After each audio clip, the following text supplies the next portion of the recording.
Cartas a quien pretende enseñar, de Paulo Freire. Primera carta. Enseñar, aprender. Lectura del mundo, lectura de la palabra. Ningún tema puede ser más adecuado como objeto de esta primera carta para quien se atreve a enseñar que el significado crítico de ese acto, así como el significado igualmente crítico de aprender. Es que el enseñar no existe sin el aprender. Y con esto quiero decir más que lo que diría si dijese que el acto de enseñar exige la existencia de quien enseña y de quien aprende. Quiero decir que el enseñar y el aprender se van dando de manera tal que, por un lado, quien enseña aprende, porque reconoce un conocimiento antes aprendido, y por el otro, porque observando la manera como la curiosidad del alumno aprendiz trabaja para aprender lo que se le está enseñando, sin lo cual no aprende, el educador se ayuda a descubrir dudas, aciertos y errores. El aprendizaje del educador al enseñar no se da necesariamente a través de la rectificación de los errores que comete el aprendiz. El aprendizaje del educador al educar se verifica en la medida en que éste, humilde y abierto, se encuentre permanentemente disponible para repensar lo pensado, para revisar sus posiciones. Se percibe en cómo busca involucrarse con la curiosidad del alumno y los diferentes caminos y senderos que ésta lo hace recorrer. Algunos de esos caminos y algunos de esos senderos que a veces recorre la curiosidad casi virgen de los alumnos están cargados de sugerencias, de preguntas que el educador no había notado antes. Pero ahora, al enseñar, no como un burócrata de la mente, sino reconstruyendo los caminos de su curiosidad, razón por la que su cuerpo consciente, sensible, emocionado, se abre a las adivinaciones de los alumnos, a su ingenuidad y a su criticidad, el educador tiene un momento rico de su aprender en el acto de enseñar. El educador aprende primero a enseñar, pero también aprende a enseñar al enseñar algo que es reaprendido por estar siendo enseñado. No obstante, el hecho de que enseñar enseña al educador a transmitir un cierto contenido no debe significar en modo alguno que el educador se aventure a enseñar sin la competencia necesaria para hacerlo, ni lo autoriza a enseñar lo que no sabe. La responsabilidad ética, política y profesional del educador le impone el deber de prepararse, de capacitarse, de graduarse antes de iniciar su actividad docente. Esa actividad exige que su preparación, su capacitación y su graduación se transformen en procesos permanentes. Su experiencia docente, si es bien percibida y bien vivida, va dejando claro que requiere una capacitación constante del educador, capacitación que se basa en el análisis crítico de su práctica.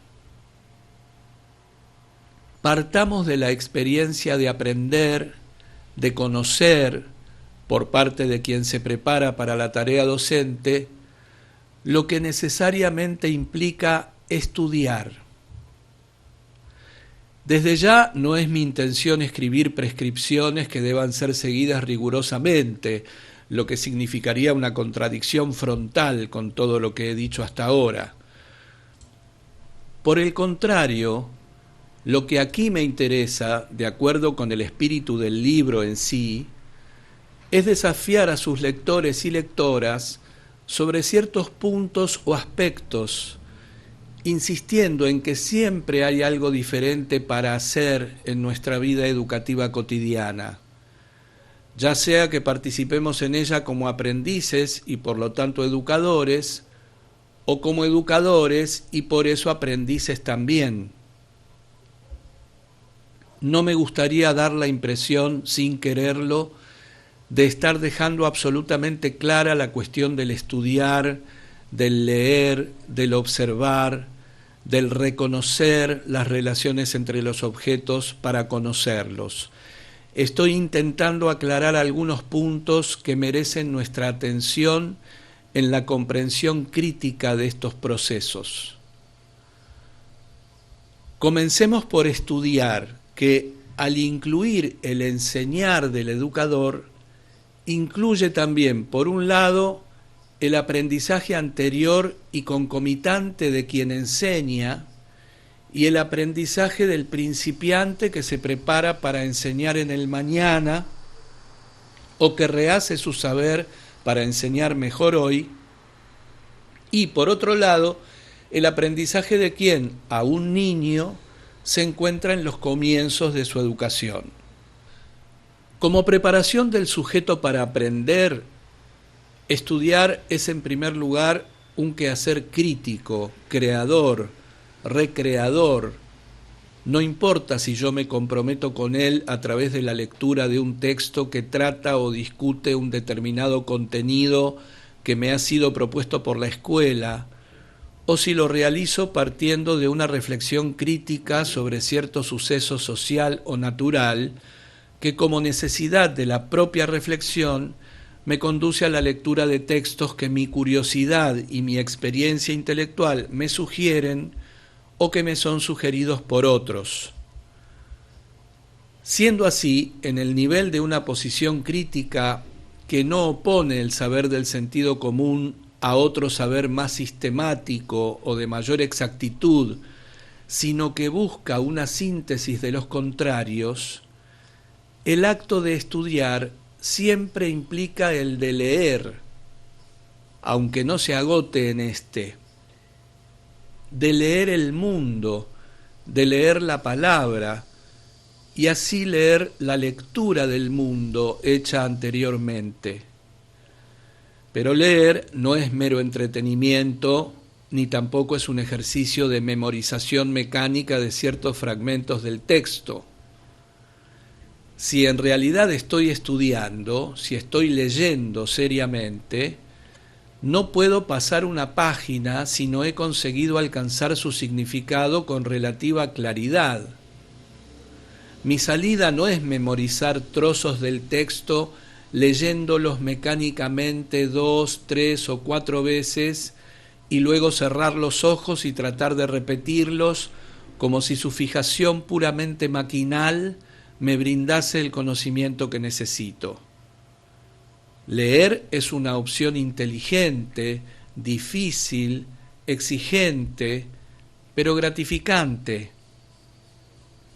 Nadie lee o estudia auténticamente si no asume frente al texto o al objeto de la curiosidad la forma crítica de ser o de estar siendo sujeto de esa curiosidad, sujeto de lectura, sujeto del proceso de conocer en el que se encuentra.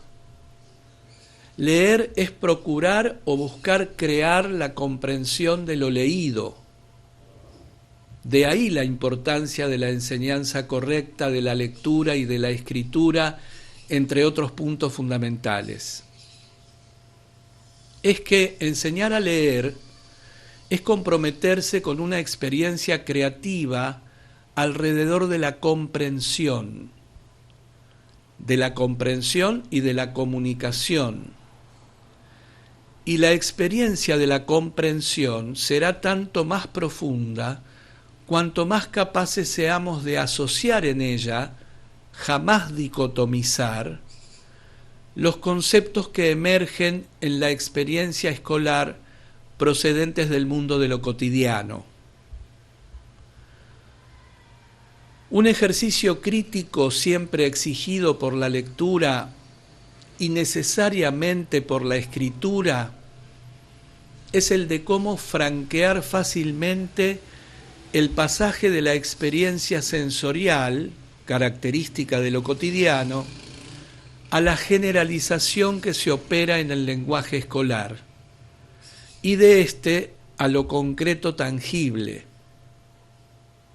Una de las formas para realizar este ejercicio consiste en la práctica que mencioné como lectura de la lectura anterior del mundo, entendiendo aquí como lectura del mundo aquella que antecede a la de la palabra y que, persiguiendo igualmente la comprensión del objeto, se hace en el dominio de lo cotidiano. La lectura de la palabra, haciéndose también búsqueda de la comprensión del texto y por lo tanto de los objetos referidos en él, nos remite ahora a la lectura anterior del mundo. Lo que me parece fundamental dejar bien claro es que la lectura del mundo que se hace a partir de la experiencia sensorial no es suficiente, pero por otro lado tampoco puede ser despreciada como inferior por la lectura hecha a partir del mundo abstracto de los conceptos y que va de la generalización a lo tangible. En cierta ocasión, una alfabetizadora nordestina discutía en su círculo de cultura una codificación que representaba a un hombre que, trabajando el barro, creaba un jarro con las manos. Discutían sobre lo que es la cultura a través de la, entre comillas, lectura de una serie de codificaciones que en el fondo son representaciones de la realidad concreta. El concepto de cultura ya había sido aprehendido por el grupo a través del esfuerzo de comprensión que caracteriza la lectura del mundo y o de la palabra. En su experiencia anterior, cuya memoria ella guardaba en su interior, su comprensión del proceso en el que el hombre, trabajando con el barro, creaba el jarro, comprensión gestada de manera sensorial, le decía que hacer el jarro era una forma de trabajo con la cual concretamente se mantenía. Así como el jarro no era sino el objeto, producto del trabajo, que una vez vendido posibilitaba su vida y la de su familia. Ahora bien, yendo algo más allá de la experiencia sensorial, superándola un poco, daba un paso fundamental. Alcanzaba la capacidad de generalizar que caracteriza a la, entre comillas, experiencia escolar. Crear el jarro a través del trabajo transformador sobre el barro no era sólo la forma de sobrevivir, sino también de hacer cultura, de hacer arte. Fue por eso que, releyendo su anterior lectura del mundo y de los quehaceres en el mundo, aquella alfabetizadora nordestina dijo segura y orgullosa: hago cultura, hago esto. En otra ocasión presencié una experiencia semejante desde el punto de vista de la inteligencia del comportamiento de las personas. Ya me he referido a este hecho en otro trabajo, pero no hace mal que ahora lo retome. Estaba yo en la isla de Sao Tomé, en África Occidental, en el Golfo de Guinea. Participaba en el primer curso de capacitación para alfabetizadores junto a educadores y educadoras nacionales. Un pequeño pueblo de la región pesquera llamado Porto Montt había sido escogido por el equipo nacional como centro de las actividades de capacitación. Yo ya había sugerido a los miembros del equipo nacional que la capacitación de los educadores y de las educadoras no se efectuase siguiendo ciertos métodos tradicionales que separan la teoría de la práctica. Tampoco a través de ningún tipo de trabajo dicotomizante que menospreciase la teoría, que le negase toda importancia y enfatizase exclusivamente la práctica como la única valedera, o bien que negase la práctica y atendiese exclusivamente a la teoría. Por el contrario, mi intención era que desde el comienzo del curso viviésemos la relación contradictoria que hay entre la teoría y la práctica, que será objeto de análisis en una de mis cartas. Por esta razón, yo rechazaba cualquier forma de trabajo en que se reservasen los primeros momentos del curso para las exposiciones llamadas teóricas sobre el tema fundamental de la capacitación de los futuros educadores y educadoras. Este era el momento para los discursos de algunas personas consideradas como las más capaces para hablarles a los otros. Mi convicción era otra. Pensaba en una forma de trabajo en que en una misma mañana se hablase de algunos conceptos clave, codificación y decodificación, por ejemplo, como si estuviésemos en un momento de presentaciones, sin pensar ni por un instante que la presentación de ciertos conceptos fuese suficiente para dominar la comprensión de los mismos. Eso lo lograría la discusión crítica sobre la práctica en la que iban a iniciarse. Así, la idea básica, aceptada y puesta en práctica, era la de que los jóvenes que se preparasen para la tarea de educadoras y educadores populares debían coordinar las discusiones sobre codificaciones en un círculo de cultura de 25 participantes. Los participantes del círculo de cultura tenían conciencia de que se trataba de un trabajo de capacitación de educadores. Antes del comienzo se discutió con ellos su tarea política, la de ayudarnos sabiendo que iban a trabajar con jóvenes en pleno proceso de capacitación. Sabían que ellos, así como los jóvenes que iban a ser capacitados, jamás habían hecho lo que iban a hacer ahora. La única diferencia que los separaba radicaba en que los participantes solamente leían el mundo, mientras que los jóvenes que se iban a capacitar para la tarea de educadores ya leían también la palabra. Sin embargo, jamás habían discutido una codificación en esa forma, ni habían tenido la más mínima experiencia de alfabetización con nadie. En cada tarde del curso, con 2 horas de trabajo con los 25 participantes, 4 candidatos asumían la dirección de los debates. Los responsables del curso asistían en silencio, sin interferir, tomando sus notas. Al día siguiente, durante el seminario de evaluación y capacitación de 4 horas, se discutían las equivocaciones, los errores y los aciertos de los candidatos en presencia de todo el grupo, desocultándose entre ellos la teoría que se encontraba en su práctica. Difícilmente se repetían los errores y las equivocaciones que se habían cometido y que habían sido analizados. La teoría emergía empapada de la práctica vivida.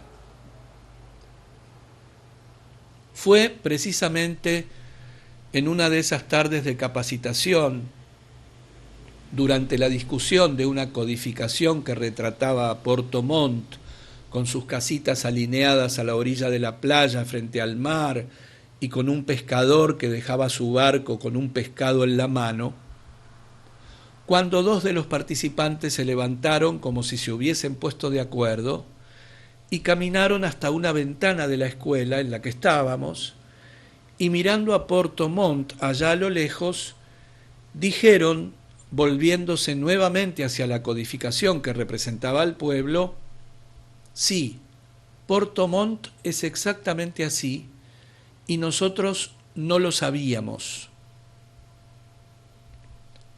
Hasta entonces, su lectura, entre comillas, del lugar, de su mundo particular, una lectura demasiado próxima al texto, entre comillas, que era el contexto del pueblo, no les había permitido ver a Porto Montt como realmente era. Existía cierta opacidad, entre comillas, que cubría y encubría a Porto Montt. La experiencia que estaban realizando de tomar distancia, entre comillas, del objeto, en este caso de la codificación de Porto Montt, les permitía una nueva lectura más fiel al texto, vale decir, al contexto de Porto Montt.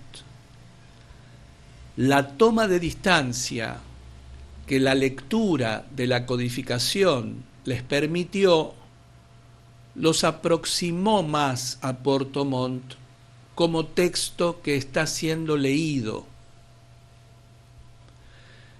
Esa nueva lectura rehizo la anterior, por eso dijeron, sí, Porto Montt es exactamente así y nosotros no lo sabíamos.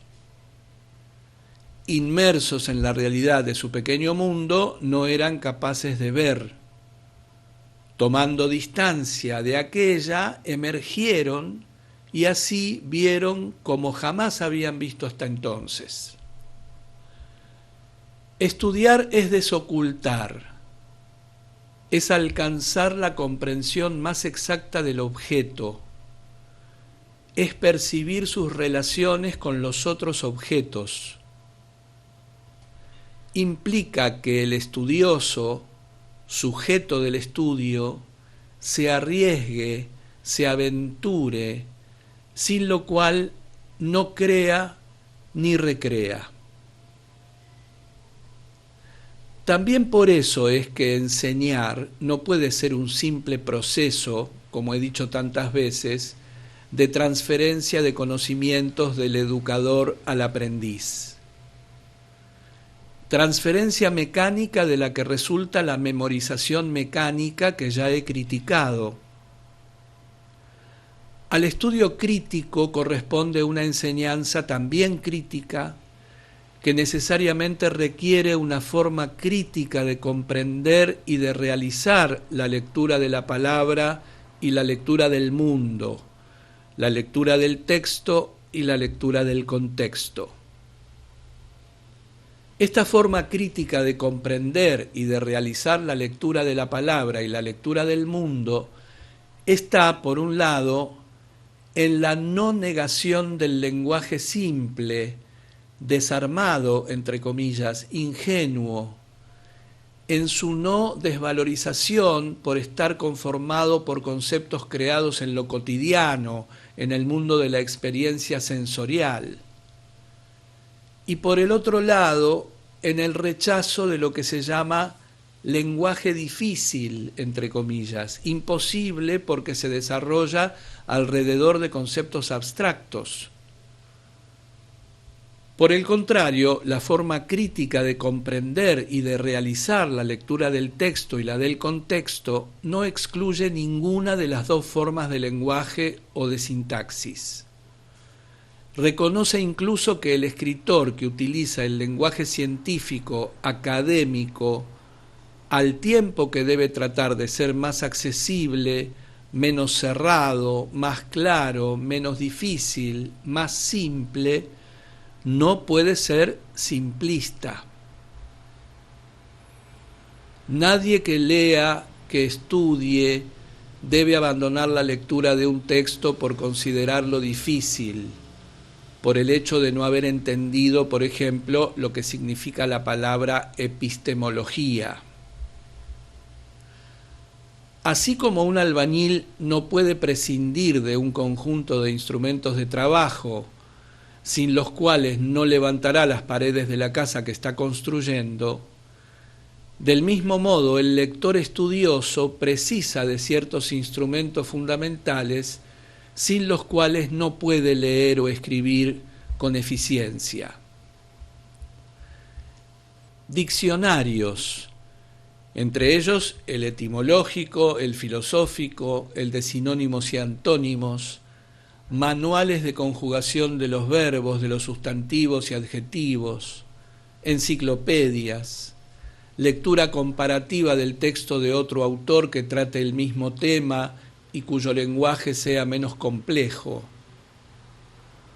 Usar estos instrumentos de trabajo no es una pérdida de tiempo, como muchas veces se piensa. El tiempo que yo utilizo cuando leo y escribo, o cuando escribo y leo, consultando enciclopedias y diccionarios, leyendo capítulos o trozos de libros que pueden ayudarme en un análisis más crítico de un tema, es tiempo fundamental de mi trabajo, de mi oficio placentero de leer o de escribir. Como lectores no tenemos derecho a esperar, mucho menos a exigir, que los escritores realicen su tarea, la de escribir, y casi la nuestra, la de comprender lo escrito, explicando lo que quisieron decir con esto o con aquello a cada paso en el texto o en una nota al pie de la página.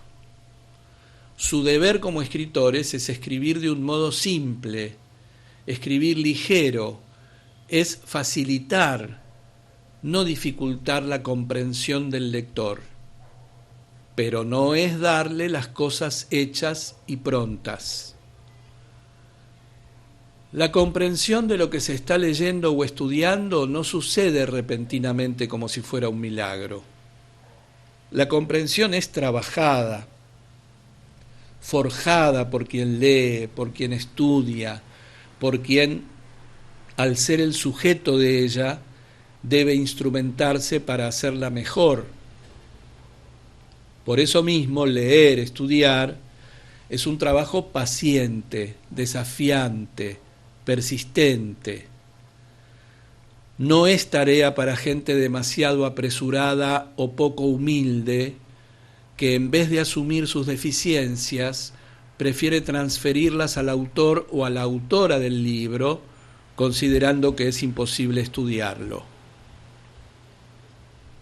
También hay que dejar bien claro que existe una relación necesaria entre el nivel del contenido del libro y el nivel de capacitación actual del lector. Estos niveles abarcan la experiencia intelectual del autor y del lector. La comprensión de lo que se lee tiene que ver con esa relación. Cuando la distancia entre esos niveles es demasiado grande, cuando uno no tiene nada que ver con el otro, todo esfuerzo en búsqueda de la comprensión es inútil. En este caso, no se está dando la consonancia entre el tratamiento indispensable de los temas por parte del autor del libro y la capacidad de aprehensión por parte del lector del lenguaje necesario para este tratamiento. Es por esto que estudiar es una preparación para conocer. Es un ejercicio paciente e impaciente de quien, sin pretenderlo todo de una sola vez, lucha para hacerse la oportunidad de conocer. El tema del uso necesario de instrumentos indispensables para nuestra lectura y para nuestro trabajo de escribir trae a colación el problema del poder adquisitivo del estudiante y de las maestras y maestros en vista de los costos elevados para obtener diccionarios básicos de la lengua, diccionarios filosóficos, etc. Poder consultar este material es un derecho que tienen todos los alumnos y los maestros, al que corresponde el deber de las escuelas de hacerles posible la consulta, equipando o creando sus bibliotecas con horarios realistas de estudio. Reivindicar este material es un derecho y un deber de los profesores y de los estudiantes. Me gustaría retomar algo a lo que hice referencia anteriormente. La relación entre leer y escribir, entendidos como procesos que no se pueden separar, como procesos que deben organizarse de tal modo que ambos sean percibidos como necesarios para algo, como algo que el niño necesita, como resaltó Vygotsky, y nosotros también.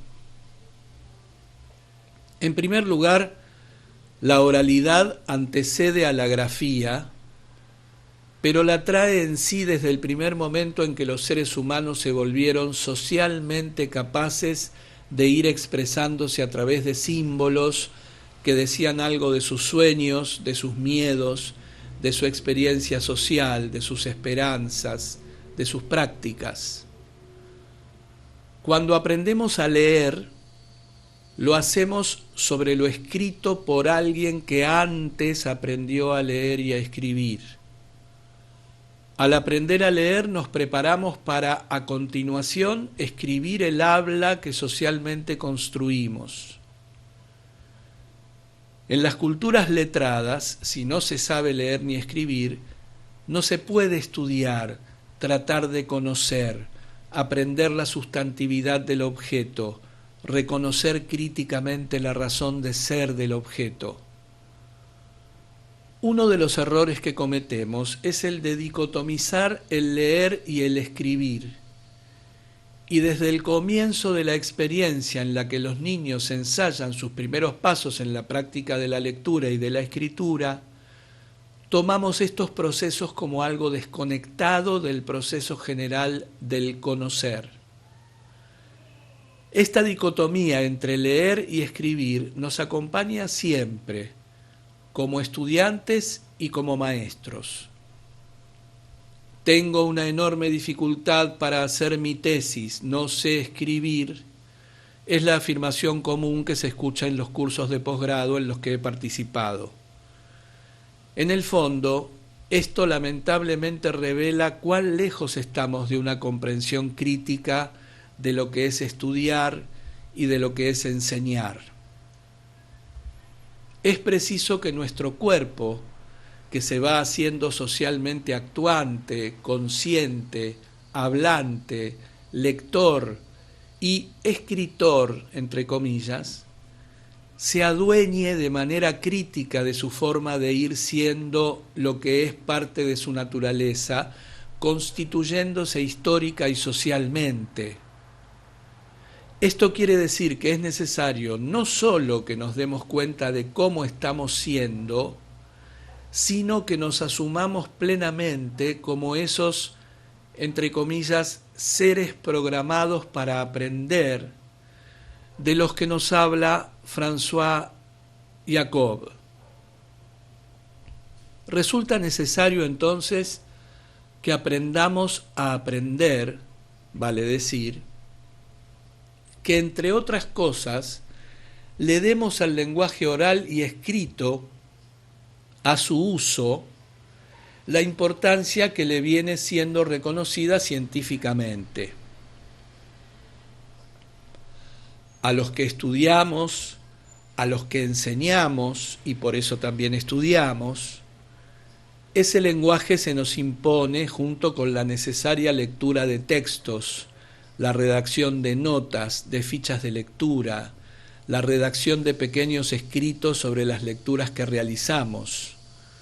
En el contacto con buenos escritores, buenos novelistas, buenos poetas, científicos, filósofos, que no temen trabajar su lenguaje en la búsqueda de la belleza, de la simplicidad y de la claridad. Si nuestras escuelas, desde la más tierna edad de sus alumnos, se entregasen al trabajo de estimular en ellos el gusto por la lectura y la escritura, y si ese gusto continuase siendo estimulado durante todo el tiempo de su escolaridad, posiblemente habría un número bastante menor de posgraduados hablando de su inseguridad o de su incapacidad para escribir. Si estudiar no fuese para nosotros casi siempre una carga, si leer no fuese una obligación amarga que hay que cumplir, si por el contrario estudiar y leer fuesen fuente de alegría y placer, de la que surge también el conocimiento indispensable con el cual nos movemos mejor en el mundo, tendríamos índices que revelarían una mejor calidad en nuestra educación. Es este un esfuerzo que debe comenzar con los preescolares, intensificarse en el período de la alfabetización y continuar sin detenerse jamás. La lectura de Piaget, de Vygotsky, de Emilia Ferreiro, de Madalena F. Befort, entre otros, así como la lectura de especialistas que no tratan propiamente de la alfabetización, sino del proceso de lectura, como Marisa Laiolo y Ezequiel da Silva, son de importancia indiscutible. Pensando en la relación de intimidad entre pensar, leer y escribir, y en la necesidad que tenemos de vivir intensamente esa relación, yo sugeriría a quien pretenda experimentarla rigurosamente que se entregue a la tarea de escribir algo por lo menos 3 veces por semana. Una nota sobre una lectura, un comentario sobre algún suceso del cual tomó conocimiento por la prensa, por la televisión, no importa. Una carta para un destinatario inexistente. Resulta muy interesante fechar los pequeños textos y guardarlos para someterlos a una evaluación crítica 2 o 3 meses después. Nadie escribe si no escribe, del mismo modo que nadie nada si no nada. Al dejar claro que el uso del lenguaje escrito y por lo tanto de la lectura está en relación con el desarrollo de las condiciones materiales de la sociedad, estoy subrayando que mi posición no es idealista. Rechazando cualquier interpretación mecanicista de la historia, rechazo igualmente la idealista. La primera reduce la conciencia a la mera copia de las estructuras materiales de la sociedad. La segunda somete todo al todopoderosismo de la conciencia. Mi posición es otra. Entiendo que esas relaciones entre la conciencia y el mundo son dialécticas. Pero lo que no es correcto es esperar que las transformaciones materiales se procesen para después comenzar a enfrentar correctamente el problema de la lectura y de la escritura. La lectura crítica de los textos y del mundo tiene que ver con su cambio en proceso.